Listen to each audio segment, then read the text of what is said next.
हैं कि हमें उन्होंने पढ़ने नहीं दिया, हमारी नौकरी कोई दोस्त का दोषी नहीं है। आप ही अपने कर्मों के दोष को भोगते हो और आप दूसरों पे दोष देते रहते हो और जीवन को कलह युक्त बना लेते हैं। तो ये सोचिए, अब हम जो वर्तमान कर्म है उनको तो देखते हैं, लेकिन जो हमारे अंदर विचार उठ रहे हैं उन पे भी हमें देखना है। गलत विचार उठ गया तो वो भी जुड़ जाएगा, वो जुड़ा हुआ हम फिर क्या कहते हैं, भगवान हमने तो कभी किसी का बुरा किया नहीं है। सही है, तुमने बैठे हुए चुपचाप कहाँ बुरा किया, लेकिन कितना कुछ सोच लिया अंदर। मुझे सब लोग शांत बैठे दिख रहे हैं, लेकिन सब लोग देख लो तुम बैठे कहाँ हो, सही देखो तुम बैठे कहाँ हो। अन्न में कोष में बैठे हो कि प्राण में कोष में कि मनो में कोष में कि विज्ञान में कोष में कि आनंद में कोष में। 5 कोष होते, कौन सी जगह बैठे हो, वो ही बैठना तुम्हारा बैठना है। हम लोग यहाँ पे कानों से सुन रहे होते, लेकिन देख रहे हैं टाइम हो जाए तो सब्जी लेते जाए कल्याणपुर से, ये कर ले वो कर ले, काम एक चक्कर गिन्नी से अंदर एक चल रहा है। सुन रहे हो, एक मन से सुन रहे हो, एक मन से सोच रहे हो। तो सोचा हुआ तुम सोच रहे हो मैं नहीं देख पा रही हूँ, लेकिन कृष्ण तो देख रहे हैं। वो सोचे हुए का भी तुम्हें फल मिलेगा। फिर कहते हो हमने बुरा नहीं किया, किया नहीं है, लेकिन करने की सोची तो थी। जो सोचा है उसका भी फल मिलेगा। तो कभी भगवान को दोष मत दियो कि भगवान हमने कभी ऐसा बुरा नहीं किया किसी का, तुम कर नहीं पाए। गरीब आदमी, निर्बल आदमी क्या होता है, तुझे भगवान देखेगा। तो हमने कहीं ना कहीं कह तो दिया ही ना, हम नहीं कर पा रहे, लेकिन तुझे भगवान तो दोष देगा। तो हम जो मन से भी अगर किसी के लिए बुरा चाहते हैं, मन से भी किसी का बुरा देख सुनते हैं या बुरा करने की चेष्टा करते हैं, कर नहीं पा रहे, तो ये मत सोचो कि भगवान ने हमारा बुरा किया, हमने कभी किसी का बुरा नहीं किया। आपने मन ही मन बहुत सारा बुरा कर लिया। तो हमें अपनी वृत्तियों का दृष्टा बनना है। जैसे नदी किनारे कोई बैठ जाता है और बैठ के उनकी लहरों को देखता रहे, तो लहरों को देखते ही देखते उसका ध्यान लगने लगेगा। क्योंकि जैसे लहरें देखते हैं वैसे ही हमें अपनी वृत्तियों को देखना आना चाहिए कि मेरा मन का विचार गति कहाँ ले रहा है, कहाँ विचार जा रहा है और कौन से भाव से वृत्ति आगे बढ़ी जा रही है, उसको देखना चाहिए और उसको पकड़िए। अगर गलती कर रहे हो, किसी के बारे में बुरा विचार कर रहे हो, तो सुधार लीजिए, प्रायश्चित करिए, उसी के मन ही मन पैर छू लीजिए कि भैया जो भी है, वैष्णव है, भक्त है, संत है, अगर किसी पे हमने शंका की है तो मन ही मन उसके चरण स्पर्श करिए, भगवान के 5 नाम लीजिए, 5 संतों के नाम लीजिए, प्रभु हमें माफ कर दीजिए, हमें बुद्धि नहीं है, तत्काल प्रायश्चित करिए। जहाँ किसी के प्रति बुरा हो जाए, क्योंकि सबके, बुरे आदमी के अंदर भी आत्मा है, महात्मा के अंदर भी आत्मा है। बुरे आदमी के लिए भी सोचो ये बहुत बुरा है, ठीक है होगा बुरा, हमारे लिए पूजनीय है। और कहा जाता किसी वैष्णव की जो कंठी पहने हैं, माथे में चंदन लगाए हुए, कृष्ण भक्त है, जो प्याज ना खाता हो, ऐसे वैष्णव का कभी विरोध नहीं करना चाहिए, कभी खंडन मंडन ना करो और कभी उसके बारे में बुराई ना करो। उसका पाप बहुत ऐसा पाप लगता है जिसे भगवान भी माफ नहीं करते। तो हमेशा कभी ऐसा विचार आ जाए, तुरंत तत्काल क्षमा मांगी, मन ही मन मांग लो, सबके सामने नहीं कह सकते हो, भगवान से याचना करो, प्रभु हमसे एक त्रुटि हो गई, आप क्षमा प्रार्थी हैं हम कैसे भी, और मन ही मन प्रायश्चित कर लीजिए कभी। तो आपको क्या होगा, ये वृत्तियों को देखना आ जाएगा, मन के विचारों के दृष्टा बनो। जब दृष्टा बनोगे तो तुम्हारे अंदर आत्मा अनात्मा अलग दिखेगा कि शरीर अलग है, मैं अलग हूँ। 1857 में एक फकीर को मार रहे थे, तो उन्होंने कहा, अंग्रेजों ने उसका पैर भागा, गोली मारी, पैर मुड़ गया, तो उन्होंने कहा इसका पैर ही तोड़ डालो। बहुत दुष्ट है ये फकीर बने फिरते हैं, कुछ ढोंगी है ये लोग। तो वो फकीर कहने लगे आप लोग पैर तोड़ो, उसको ऐसे मरो लो ढंग से टूटे, ऐसे टूट नहीं पाएगा, तुम पे मेहनत ज्यादा पड़ेगी। उन्होंने कहा बड़ा अजीब आदमी, कल हाँ जैसे तुम तोड़ रहे हो, जैसे तुम देख रहे हो मेरे पैर को, मैं भी उसी तरह देखूंगा। तो इसका मतलब है कि आत्मा अलग हो गई, वो शरीर को शरीर की तरह देख रहा है जैसे दूसरे देख रहे हैं। तो वही भाव आ जाता है जब तुम दृष्टा बनोगे अपने विचारों के, कि अंदर हमारे कोई विचार गंदा ना आए, क्योंकि उसका फल हम ही को भोगना पड़ेगा। हम ऊपर से तो संत बने हुए हैं, लेकिन अंदर से अगर हम किसी का बुरा चाह रहे हैं तो हमें कहीं ना कहीं बुराई भोगनी हम ही को पड़ेगी, वो पाप हमारे मत्थे ही लगेगा। हम भगवान को दोष ही ना दें, किसी व्यक्ति को दोष ना दें, हम खुद दोषी हैं। और जब अपने दोष देखने आ जाएंगे तो जीवन में आपका कल्याण हो जाएगा, अन्यथा आपके जीवन में त्राही त्राही ऐसी मची रहेगी और ऐसे ही आए और ऐसे ही चले गए, कोई कल्याण आपका अपना श्रेय नहीं हो पाएगा। यहाँ अर्जुन ने भगवान कृष्ण से श्रेय पूछा है, तो आप भी अपना श्रेय जान लीजिए, और आपका श्रेय है कि हम अपने अंतःकरण को शुद्धिकरण करें। गीता पढ़ के ये फायदा लें कि हमारे ये जो शरीर है इसमें जो गंदगी है वो तो एक नैसर्गिक गंदगी है, भगवान ने बनाया शरीर दुर्गंध युक्त बनाया, जगत दुखालय बनाया, इसमें तो हम कुछ नहीं कर सकते। लेकिन जो विचार कर रहे हैं, जो हम सोच रहे हैं, जो सोचने पे तो हमारा अधिकार है कि हम बुरी चीज, गंदी चीज, किसी का गलत ना सोचें, ना विचार करें, अच्छे विचार करें। और विचार अच्छे के लिए ज्यादा से ज्यादा ईश्वर का भजन करें। टाइम ही नहीं मिलेगा। 24 घंटे का टाइम टेबल ऐसा टाइट शेड्यूल बना लीजिए कि आपको समय ही नहीं है। कब करें हम बुराई, किसकी करें, कब समय। तो ये थोड़ा सा आप लोग अपने इस देही के ऊपर जो विराजमान अंतःकरण है, क्योंकि अंतःकरण ही यातना शरीर बनता है। जब हम कहते हैं ना शरीर तो जल के राख हो गया, ऊपर स्वर्ग नरक किसका होता है, वो इस अंतःकरण का होता है। ये अंतःकरण क्या है, भोगायतन है, ये भोगने के लिए बना है। इसको यातना शरीर भी कहा जाता है। ये शरीर जल के राख हो गए, लेकिन यातना शरीर ऊपर जाता है, जिसको खौलते तेल में खौलाया जाता है, लेकिन वो मरता नहीं है। तपते हुए तवे से गुजारा जाता है, लेकिन जलता नहीं है। तो उस यातना शरीर को हमें ना भोगना पड़े, इसके लिए अपने आप अपने मित्र बनिए, अपने शत्रु मत बनिए। आप किसी का भला मत करो, अरे तुम अपना भला कर लो, अपना भला कर लो, इतना ही भला है बस। दूसरे का तुम क्या करोगे, हम अपना ही भला नहीं कर पाते। तो ये संकल्प ले कि हमें अपना भला करना है। अपना स्वार्थी, कहते हैं ना स्वार्थी मतलब सेल्फिश नहीं, स्वार्थी यानी कि स्वयं का अर्थ समझो, स्वयं का अर्थ समझो, प्रयोजन समझो, लक्ष्य समझो कि इस धराधाम पे हम आए क्यों है, मेरे आने का लक्ष्य क्या है। लक्ष्य है कि आत्म कल्याण करो, अपना उद्धार करो, भगवान का स्मरण करो। हम स्मरण उनका ना करके दुनिया भर का स्मरण करते हैं। घर में क्या चीज खत्म हो गई, कौन आ रहा है, कौन जा रहा है, अरे छोड़िए, जिसका जो होना है वो होगा। ये ध्यान रखो, बहुत गई थोड़ी रही यो बीती जाए, ताल भंग मत होने दे कुले दाग लग जाए। ताल भंग नहीं होनी चाहिए, ताल से ताल मिला के चलो। जब उनकी ताल में ताल मिला के चलोगे तो आपके जीवन का कल्याण हो जाएगा, आपकी वृत्तियां भी सुधर जाएंगी। द्वितीय अध्याय के 20 श्लोक हो चुके थे, और 20 श्लोकों में हम देखते हैं कि भगवान श्री कृष्ण को कितने अधिक प्रयास करना पड़ रहा है अर्जुन को समझाने के लिए। क्या अर्जुन इतनी मंद मति वाले थे कि उनको इतना समझाना पड़ा? सामान्य बुद्धि से भी निम्न स्तर की बातें जो सुनने को मिल रही हैं। तो जब वो देखते हैं, गहन अन्वेषण करते हैं, सर्वेक्षण करते हैं, तो ऐसा लगता है कि जो मनो बीमारी है, दरअसल जब ये लोग अज्ञातवास में थे, 12 वर्ष के वनवास में थे, उस समय जयद्रथ ने द्रौपदी का अपहरण कर लिया। और जयद्रथ के अपहरण करने के बाद में अर्जुन का खून खोला, क्योंकि धनुर्धारी है, खून खोलना स्वाभाविक है। लेकिन जैसे ही वो मारने के लिए उद्धत हुए, धर्मराज युधिष्ठिर ने कह दिया कि नहीं, ये हमारे बहनोई लगते हैं, और बहनोई होने के नाते मारने का हमारा हक नहीं है, ये पूजनीय है। तो वही है कि दांत मिसमिसी करके वो एकदम से शांत हो गए। तो अनेक बार ऐसे हुआ, कौरवों से लड़ाई, अकेले थे तो लड़ लिए, लेकिन जब जब उन्होंने तर्कस से तीर निकालने की कोशिश की, बड़े भाई के इतना, उस समय भाइयों में इतना अदब रहता था छोटे और बड़े का, कि वो कुछ चाहते हुए भी बोल नहीं पाते थे। अगर बड़े भाई की अनुमति नहीं है तो वो नहीं, अगर ऐसी अनुमति होती तो ये जब जुआ चल रहा था, खेल चल रहा था, उसी समय सब लोग विद्रोह कर सकते थे कि भाई आप हमें क्यों दाव पर लगा रहे हैं। माना कि हम भाई हैं, लेकिन दाव पे लगाने के लिए भाई थोड़ा ही है। या द्रौपदी को क्यों लगा रहे हैं, कोई भी उफ नहीं करा, सब अपने दांत पीस के रह गए कि हम कुछ कर नहीं पा रहे हैं। बड़ी असहाय स्थिति। और किस लिए थी ये असहाय स्थिति? अपने बड़े भाई के होने के कारण।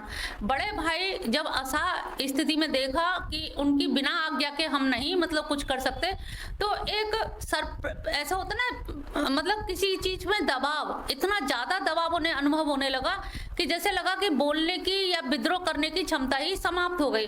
जैसे हमें होता है ना कि हमारी कुछ चलेगी नहीं, बेकार है बोलना, बस पछताते रहते हैं। तो अर्जुन की भी एक मनोव्यथा थी, और वो मनोव्यथा इस तरह की थी कि हमें कुछ बोलने का अधिकार नहीं है, और जब अधिकार नहीं है तो कुछ भी कहना या विद्रोह करना या कुछ करना, तो मानसिक रूप से वो इतना, कहते हैं ना, दब्बू टाइप का हो जाना, इतना दब जाना कि उनके अंदर का जो रक्त था क्षत्रिय का, वो क्षत्रियत्व भी दब गया, क्षत्रियत्व भी क्षरित हो गया, खून भी पानी की तरह से हो गया। और उन्हें लगा कि नहीं, मैं अब कुछ करने लायक नहीं हूँ, वही होगा जो धर्मराज युधिष्ठिर चाहेंगे, मेरे मानने से या मेरे करने से कोई लाभ नहीं होगा। तो 20वें श्लोक तक समझाते हुए आते हैं, फिर अब 21वां श्लोक वो बोलते हैं, सभी लोग पाठ करेंगे। वेदा विनाशाम नाम अज अव्ययम कथम सा पुरुषा पार्थ कामो घात्यति हन्ति कामम। अब इसमें वही कह रहे हैं कि तू जो जिनको मारने के लिए धर्मात्मा बन रहा है, यद्यपि धर्मात्मा नहीं है, यदि धर्मात्मा होता तो गांडीव धारण करके रथ में बैठ करके युद्ध के लिए क्यों आता, पहले ही पलायन कर देता। लेकिन वो वास्तव में ना तो धर्मात्मा है और ना ही पूरी तरह से धनुर्धारी बन पा रहा है। तो जब उहापोह की स्थिति होती है, वो क्या है, विषम स्थिति होती है। आखिर मैं क्या करूं, लड़ने की या विद्रोह करने की मेरे में क्षमता नहीं है, और जो गांडीव धारण करके जो वीरत्व था वो भी धीरे धीरे डाउन हो गया कि कुछ कर ही नहीं सकते। तो ऐसी स्थिति में उनकी मनोव्यथा इतनी अधिक सरप्लस, मतलब ऊपर से प्रेशर पड़ रहा है, और उस प्रेशर में वो कुछ भी बोलने की स्थिति में नहीं थे। तो यहाँ पर भगवान कृष्ण समझा रहे कि इस जो आत्मा है, वेद शब्द आया है यहाँ पर। वेद माने होता है, क्या होता है वेद? वेद माने क्या है? हाँ, यहाँ धर्म ग्रंथ नहीं है। वेद शब्द विद धातु से बना है, और विद मतलब होता है जानना। जो हम जानते हैं या जो हमारी जानकारियां हैं उनको हम वेद कहते हैं। तो यहाँ पर अर्जुन से कह रहे हैं कि तू जान इस आत्मा को। वेद अविनाशी, संधि विच्छेद करोगे तो अविनाशी, ये जो आत्मा है ये जो है अविनाशी है। अज है यानी कि जिसके पहले कोई जन्म नहीं हुआ, अज माने सबसे पहले जिसका उत्पत्ति हुई हो। अव्ययम, व्यय माने क्या होता है, खर्च हो जाना, और ये क्या है, अव्यय यानी कि इसका कभी खर्चा नहीं होता, वो जैसी है वैसी की वैसी रहेगी। तो ये नित्य है। नित्य का पिछली बार भी बताया, नित्य और सत्य एक ही शब्द है। नित्य क्या होता है, जिसका हम तीनों कालों में बाद ना हो सके। तीनों काल कौन से होते हैं? पास्ट, प्रेजेंट और फ्यूचर। तीनों कालों में जिसका खंडन ना हो सके। बाद मतलब खंडन। अगर हम किसी चीज का खंडन करते हैं कि हम कहेंगे वो आएगी तो ये जाएंगे, इसका मतलब है कि वो सत्य या नित्य नहीं है। तो सत्य भी एक है, तुम लोग सुनते रहे हो, सत्य का ही पर्यायवाची है नित्य। जिसे हम सनातन कहते हैं, जिसे हम शाश्वत कहते हैं, वो नित्य शब्द के या सत्य शब्द के ही पर्यायवाची हैं। अगर तुम्हें सत्य के साथ में नित्य कहा जाए तो ये मत सोचना नित्य क्या है, नित्य भी सत्य का ही पर्यायवाची है, शाश्वत भी सनातन भी। तो ये जो नित्य है यानी कि सदाई है। अब हम शरीर धारण करें या ना करें, लेकिन आत्म तत्व नहीं मरता है, वो हमेशा रहेगा। दिन में भी रहेगा, रात में भी रहेगा, गर्मी में भी रहेगा, सर्दी में भी। ऐसा तो नहीं सर्दी में आत्मा निकल जाती ठंड के मारे, या गर्मी में निकल जाती है, उस पर कोई असर नहीं पड़ता। ये जो परिस्थितियों का असर पड़ता है किस पे? इस स्थूल देह पे। ये जो शरीर जो दिख रहा है ये क्या है, हमारे नेत्रों का गोचर है। गोचर माने क्या है, जो दृष्टि में आ जाए चीजें, या इंद्रियों की पकड़ में जो चीज आए। जैसे होता है ना, गाय चरती हैं तो गो माने इंद्रिया भी होते हैं, गो माने गाय का भी अर्थ है। तो जैसे इससे तुम लोग कोरिलेट करके समझ सकते हो कि जैसे गाय चरने जाती हैं हरी हरी घास को, इसी प्रकार से हमारी जो इंद्रियां हैं वो भी क्या, चरने के लिए जाती हैं।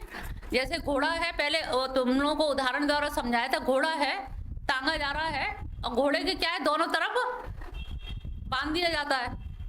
दोनों तरफ जो बांध दिए जाते हैं, क्यों बांध दिए जाते हैं? कि इधर उधर की घास ना देखे। अगर घास देखेगा तो वो उसमें उधर ही फांद जाएगा।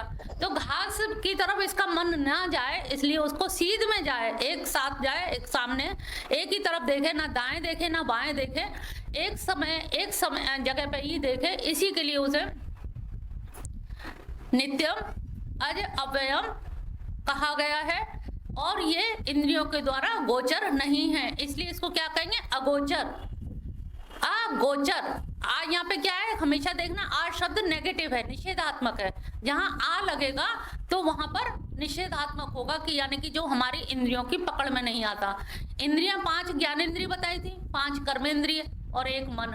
एकादश इंद्रिय हैं, और एकादश इंद्रियां भी हमारी वहां असफल हो जाती हैं, पूरी तरह से उसको पकड़ नहीं पाती। कथम सा पुरुष पार्थ कम घात्यति हंति। अरे पार्थ, पार्थ फिर यहाँ प्रथा पुत्र से है, पार्थ नाम लेते हैं तो उनको लगता है भगवान को, जब ये अपने सगे संबंधियों को देखकर मोहित हो रहा है, तो भैया मैं भी तो तेरा सगा संबंधी हूँ भाई, कुंती मेरी क्या है, बुआ ही तो लगती है, तो मामा और फूफा के बच्चे हैं तो कोई अलग तो है नहीं। लेकिन तुम्हें दुर्योधन धृतराष्ट्र दिखाई दे रहे, मैं मातृ पक्ष का संबंधी हूँ तो मैं नहीं दिखाई दे रहा। तो जब जब वो पार्थ का नाम लेते हैं तो पार्थ क्यों कहते हैं, क्योंकि वो प्रथा के, कुंती का नाम प्रथा भी है, तो प्रथा के पुत्र होने की वजह से वो पार्थ कहते हैं। तो ऐसा क्या है कि ये जो मार सकते हैं, जब ना तुम मार सकते हो और ना किसी के माध्यम से मरवा सकते हो, तो जब वो मार ही नहीं सकते, उसकी हत्या हो नहीं सकती, जब नहीं हो सकती तो उसके लिए तुम प्रयास क्यों कर रहे हो? क्योंकि ये जो नित्य है ये हमेशा नित्य ही बना रहेगा। तो अर्जुन को शंका रही कि ये जब नित्य बना रहता है तो मृत्यु किसकी होती है? उन्होंने कहा हमारे 3 तरह के शरीर है। कौन कौन से हैं? स्थूल, हाँ रामगोपाल, और बैठे बैठो, हाँ हाँ, ये जो दिखाई दे रहा है ये कौन सा शरीर है? स्थूल शरीर। तो वहाँ इसे ये जो है पंच महाभूतों से निर्मित होता है और इसी यही भस्मीभूत होता है, यही नष्ट होता है। और जो हमारा सूक्ष्म शरीर है, सूक्ष्म शरीर में क्या क्या रहता है?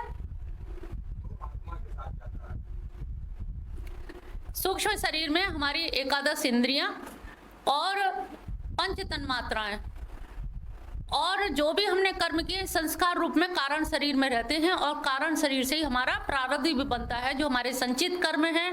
और संचित कर्म में तुम लोग जिंदगी में अभी तक जो काम किया है, तो जब मरोगे तो मरते समय वो काम याद आएंगे जो प्रबल रूप से तुम्हारे मन में बहुत हार्दिक इच्छा थी कि ये नहीं कर पाए, ये इच्छा शेष रह गई। जो दबी हुई इच्छा है वो प्रबल रूप से उभर के आ जाएगी। इसीलिए कहते हैं ना कि जल्दी जल्दी इच्छाएं पूरी कर लो। और ये बहुत से लोग कहते हैं कि अग्नि में घी डालते रहो, इस तरह से इच्छाएं भी कभी पूरी नहीं होती, कितने भी डालो। तो हम इच्छाओं की लिस्ट इतने संक्षिप्त बनाए कि हमें ये जरूरी काम है, बस हमें उतने ही कार्य के लिए अपना दायित्व समझें।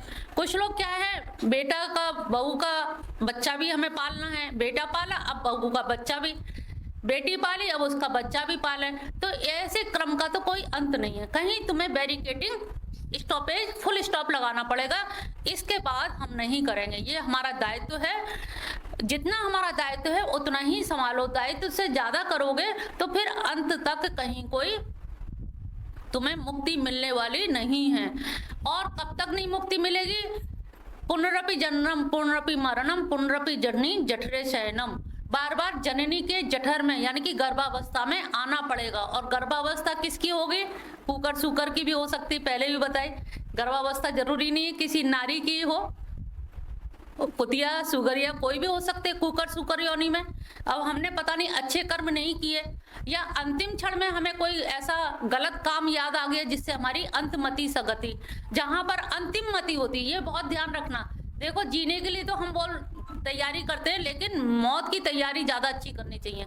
अगर अंतिम क्षण में मरते समय अगर कोई विचार आ गया, किसी पुरुष का विचार, किसी रिश्तेदार का, किसी सगे संबंधी का, आप मर के वहीं जाएंगे। अब ये देख लो तुम्हारे नाते रिश्तेदार में कौन कोई अच्छा आदमी है, या उनसे ऊपर जाना चाहोगे, तो अंतिम मति हमेशा सुधारनी है। जैसे भीष्म पितामह स्तुति गाते ना, जब प्राण तन से निकले तो सांवरा निकट हो। तो कितने लोग हैं जो कहते हैं कि सांवरे की तस्वीर दिखा दो, नहीं सांवरा आ पा रहा है। हम लोग क्या कहते हैं, बेटी को बुला दो, नाती का मुंह दिखा दो। अरे ये तुम्हारा क्या करेंगे, ये फिर तुम्हें बंधन में डालेंगे। तो ये ध्यान रखना आप लोग कि हमें आखिरी में उनकी ही शरण में उनका ध्यान करें, या हम उससे संबंधित, या किसी के मरने की इच्छा हो, मरने जा रहा हो तो मिशन के लोगों को बुला ले, तो वो लोग कीर्तन करेंगे। कोई मर रहा हो तो रो नहीं, विषाद मत करो, कीर्तन करो। ये कीर्तन करने से क्या, कान में पड़ेंगे।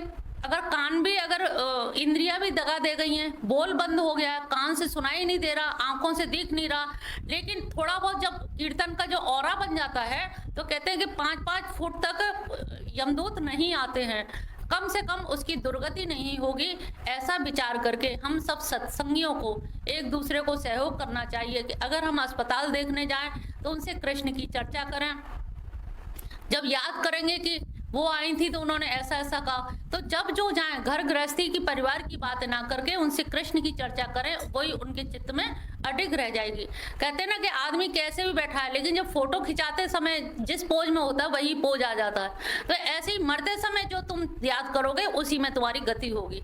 तो हमारी गति सुधर जाए, इसके लिए हमें कौन मारेगा, ना कोई किसी से मार सकता है। जब ऐसी नित्य और शाश्वत वस्तु है तो उस शाश्वत के लिए हमें अपनी वृत्तियां सुधारनी चाहिए। जो हमारा स्थूल शरीर है वो तो भस्मीभूत हो जाता है, जो सूक्ष्म शरीर है, सूक्ष्म शरीर ही आगे की तरफ जाता है कारण शरीर के संग, और सूक्ष्म शरीर के साथ में आत्मा जब जुड़ जाती है तो उसे हम जीवात्मा कहते हैं। तो वो जीवात्मा के रूप में आत्मा अजर अमर नित्य शाश्वत रहती है, और जो पुनर्जन्म होता है वो सूक्ष्म शरीर का ही होता है। तो जो जीवात्मा है उसके संग जो सूक्ष्म शरीर और कारण शरीर है, तो कारण शरीर से ही प्रारब्ध की किस कोख से जन्म लेना है, किस कुल में जन्म लेना है, क्या हमारी संरचना होगी, ये सब कुछ हमारे आज के वर्तमान कर्मों से निश्चित हो जाता है। पिछली बार भी समझाया था कि जो आज दिन भर में हम काम करेंगे उसके 3 भाग कर लीजिए। एक भाग तो हमने भोजन बनाया और खा लिया, पेट भर गया, एक तो ये काम है, इसे क्या कहते हैं, क्रियमाण कर्म। दूसरा होता है इन्हीं कर्मों में से हमने 2 रोटी किसी भिखारी को दे दी या किसी भूखे को खिला दी, तो ये हमारा क्या हो गया। आप कहोगे हमें फल तो मिला नहीं, हम कहेंगे भगवान ना करे ऐसी नौबत आए कि कोई तुम्हें 2 रोटी दे, उसके लिए हाथ पसारना पड़े। तो अगर हमने किसी की मदद करी है तो तुम्हें 2 रोटी तो अभी नहीं मिली, लेकिन वो संचित हो गया, वो तुम्हारा जुड़ गया, बैंक में डिपॉजिट हो गया। अब पता नहीं कभी ऐसी परेशानी, कभी कुछ हो, शायद जरूरत पड़ जाए, तो इस तरह से हमारे जो संचित कर्म है वो भी आज ही बनेंगे। हम कहते हैं ना आज ही सुधारो, कल सुधारने की मत देखो, क्योंकि आज ही के कर्मों में से 3 विभाग हो जाएंगे, तो प्रारब्ध हमारा भी इसी से बनेगा। कुछ कर्म ऐसे होते हैं जो भविष्य में हमें मिल गया, लाभ मिल गया, लेकिन कुछ ऐसे हैं जिनसे हमारा प्रारब्ध यानी कि जन्म निर्धारित हो रहा होता है, कुल देश काल परिस्थिति सब निर्धारित होती है, उसे हम प्रारब्ध कहते हैं। तो प्रारब्ध तुरंत हमारे सामने। अब तुम लोगों ने, किसी ने चयन किया था कि हमारे इस घर में जन्म हो, गरीब घर में हो कि अमीर घर में, लेकिन हो गया। क्यों हो गया? इसके बनाने वाले भी तुम हो। तुम कहो बहुत से कि भगवान तुमने हमको बड़ी गरीब परिवार में जन्म दिया। भगवान कहते हैं इसमें मेरा कोई दोष नहीं है जीव, ये तेरा ही दोष है। तूने ऐसे कर्म किए कि धनाढ्य परिवार में मैं दे ही नहीं सकता था। जितना जितना तूने जैसा जैसा कर्म किया वैसे ही वैसे मैंने विभाजन कर दिया कि इसको कितना सुख मिलेगा, कितना दुख मिलेगा, किस कुल में कैसी हाइट ऊंचाई तक। जैन धर्म तो ये मानता है कि आपकी लंबाई, रंग रूप, आपके स्वभाव सब कुछ इसी से निश्चित होता है। आपका स्वभाव कैसे बनेगा ये हमारा कारण शरीर जिसे कहते हैं ना, वो एक तरह से स्वभाव है। बहुत से लोग कहते हैं ना, जब देखो जब ऐसी खिकिया के कस के बोलती हैं, और कुछ लोग बिल्कुल मधुर वाणी में बोलते हैं। ये सबसे कहा गया क्लास में कि सब मधुर भाषा बोले, लेकिन कुछ लोग बड़ी तीखी शब्द बोलते हैं। क्यों बोलते हैं? क्योंकि उनका प्रारब्ध, उनका कारण स्वभाव ऐसा है। उनका जो स्वभाव है वो वैसे ही व्यवहार करेंगे, और जब वो वैसे ही व्यवहार करेंगे तो उससे हमको ये समझना चाहिए कि जो कारण शरीर है इसको हम सुधारें। ये अभ्यास के द्वारा सभी चीज सुधर जाती हैं, तो अभ्यास से हमें सुधारना चाहिए। और जब अभ्यास से नहीं सुधारते तो वहाँ हमें दिक्कत आती। तो ये कारण शरीर का पुनः पुनः जन्म होगा, कारण शरीर का बार बार हम जन्म लेंगे, जो हमारे संचित कर्म है उनको हम भोगेंगे। तो जब हम संचित कर्म और प्रारब्ध कर्मों को या कारण शरीर के द्वारा जो भोगते हैं, तो यहाँ पर रामकृष्ण परमहंस ने कहा है कि यदि आपका जन्म हो गया, एक बार जन्म हो गया है, तो आप बार बार पुनर्जन्म तब तक पुनर्जन्म होगा। आप कहोगे ना कब तक होगा? जब तक कि आपके संस्कार सब समाप्त ना हो जाएं। क्योंकि पुण्य कर्म में करोगे तो स्वर्ग मिलेगा, बुरे कर्म करोगे तो नरक मिलेगा। स्वर्ग नरक आपके लिए है, लेकिन कुछ ऐसी भी महान आत्मा है जिनको ना स्वर्ग मिलता है ना नरक मिलता है। जो महान व्यक्ति हैं वो इसी जगह पर, इसी लोक में उनकी आत्मा रमण करती रहती है। वो ना जाते हैं स्वर्ग ना नरक जाते हैं। तो वो कहाँ रहते हैं? वो यहीं रहते हैं। वायु रूप में उनकी विद्यमानता मानी गई है सूक्ष्म शरीर की, और वायु रूप में रहने से वो अपनी अच्छी कोख के इंतजार में रहते हैं कि कोई महान आत्मा, कोई महान माँ मिले, इतनी महान माँ मिले जिसकी कोख से हम जन्म ले सकें। क्योंकि उनके जो प्रारब्ध है और उस माँ जहाँ रह रही है उसके जो प्रारब्ध है वो देखेंगे कि उसी हिसाब से हमारे अकॉर्डिंग है भक्ति हमें मिलेगी कि नहीं मिलेगी, हम ज्ञान ले पाएंगे कि नहीं ले पाएंगे। तो जो जीव की जैसी आखिरी इच्छा होती है वैसे ही वैसी कोख और वो माँ मिलती है। तो अच्छी और बुरी आत्मा तो चली जाती हैं, लेकिन जो बहुत उत्तम कोटि की, और आजकल अच्छी माँ तो मिलने के टोटे हो गए, सब किटी पार्टियों में जा रहे हैं, तो कहाँ से अच्छी माँ मिलेंगी? तो अच्छी माँ ना मिलने के चक्कर में वो लोग रहते हैं, वायु रूप में विद्यमान रहते हैं, वो जाते नहीं कहीं भी, कि उनका गमन नहीं होता। तो वो आत्मा यहीं भ्रमण करती रहती हैं, और जब तक उन्हें अच्छी कोख ना मिल जाए तब तक, या फिर वो जीव होते हैं जिनका मुक्ति हो जाए, ऐसे जीव होते हैं जिनका पूरी तरह से मुक्त हो जाए। और मुक्ति होने का मतलब है कि रामकृष्ण परमहंस ने कहा है कि पंगत में जो आ गया है वो बिना खाए नहीं जाएगा। पंगत में जो आ गया है, पंगत जानते हो? तो पंगत में जो आ गया है वो बिना खाए नहीं जाएगा।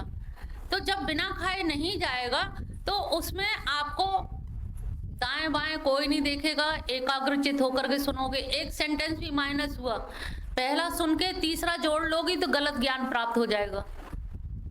एक सीढ़ी छोड़ के 2 सीढ़ी फांग के चढ़ पाओगे, गलत हो जाएगा ना। तो ये भी ज्ञान में भी दुर्घटना है कि अगर हमने दाएं या बाएं देखा, अगर एक शब्द सुन लिया और फिर तुम कहीं और चले गए, फिर चौथा शब्द सुना, तो पहला और चौथा मिलाओगे तो उसका रूप ही बदल जाएगा। और कहोगे गुरु माँ ने ये बताया, क्योंकि हमने सुना है। अब किसको हम बताएंगे कि इन्होंने बीच में कहीं टहलने चली गई थी, सब्जी खरीद रही हैं या सोच रही कैसी साड़ी है, उसकी साड़ी कैसी है, कोई आया तो दर्शन कर रहा है तो उसकी तरफ देख रहे कितने केले लेके आए, प्रसाद में क्या आया है। हमारी क्लास में दाएं बाएं देखना वर्जित है, फाइन पड़ता है। आई समझ। देखिए ये पुराने स्टूडेंट बैठे बिल्कुल दत्तचित्त हो गए, किसी को मुड़ते हुए देखा है? जब तक चित्त की एकाग्रता नहीं है तब तक गीता समझ नहीं आएगी। कोई आए, नारायण तू बैठ के अपनो भवन बुहार, तेरे जाने कछु करे भलो बुरो संसार।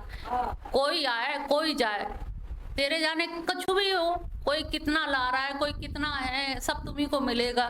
देखो मत, देखोगे तो वो भी घट जाएगा। तो इसलिए दत्त चित्त होकर एकाग्रता, देखो ये पहली शर्त है प्रवचन की, सत्संग की प्रथम शर्त है कि मन हमारा एकाग्र हो। हम दाएं और बाएं से रोक लें, यही एक प्रयास करो, ये अभ्यास करो, है ना। ये अब कोशिश करना, कोई भी आए देखना नहीं बिल्कुल भी।